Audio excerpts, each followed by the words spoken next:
আল্লাহ রাব্বুল আলামিন এতিমের মাল সম্পর্কে আরো বলছেন, ওয়ালা তাকরাবু মালাল ইয়াতীম ইল্লা বিল্লাতী হিয়া আহসান হাত্তা ইয়াবলুগা আশুদ্দাহু।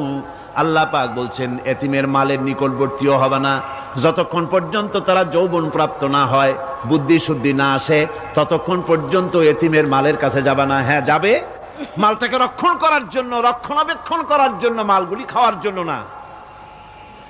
এতিমদের ব্যাপারে আল্লাহ পাক এভাবে সতর্ক করেছেন।